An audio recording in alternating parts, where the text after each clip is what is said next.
भावांनो, त्याचबरोबर ज्या भागामध्ये मी राहतो, माझा नागपूर जिल्हा, माझ्या काटोल तहसील पासून 60 किलोमीटर अंतरावर नागपूर शहर आहे आणि त्यालाच लागून गोरेवाडा जंगल आहे. या जंगलाचं बांधकाम, या जंगलाचं रक्षण, तिथे असणारं तलाव आणि ते तलाव स्वर्गीय सीता गोंडून या महिलेनं बांधलेलं होतं. आणि आज त्या गोरेवाड्याचं नाव काय आहे? त्या गोरेवाड्याचं नाव आहे स्वर्गीय बाळासाहेब ठाकरे. भावांनो, मला एक सांगा, हा किती मोठा अन्याय आहे. म्हणजे आदिवासी समाजावर तुम्ही अन्याय तर करता, पण त्यांचा जो इतिहास आहे, जो स्थायिक इतिहास आहे, त्यांनाही लपवता.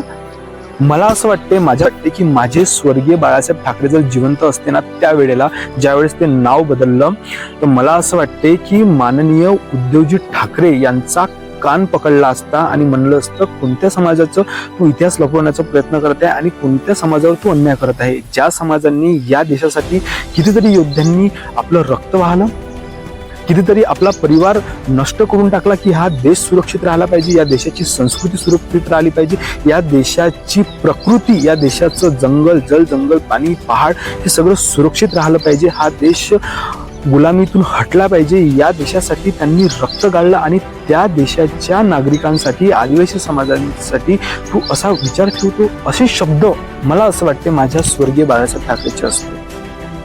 हा अन्याय, हा अत्याचार आदिवासी समाजावर चालू आहे. भावांनो, तिसरी घटना ही की तुम्हाला माहिती असेल की झारखंडचं हसदेव जंगल, कितीतरी लाखो हेक्टर मध्ये ते जंगल फैललेलं होतं आणि तिथे मोठ्या प्रमाणात आदिवासी समाज राहत होता, त्यांची घरं राहत होती.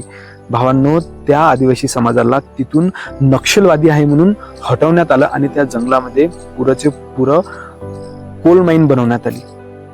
हा अन्याय नाही का आदिवासी समाजावर?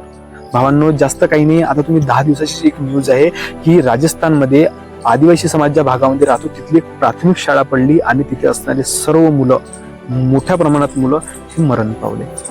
चौथी घटना तर सांगावीच नाही लागत, दर 15 दिवसानं किंवा 1 हप्त्यानं पेपरमध्ये, न्यूजमध्ये येतच राहते की आदिवासी नाबालिक मुलीवर रेप झाला, आदिवासी महिलावर रेप झाला.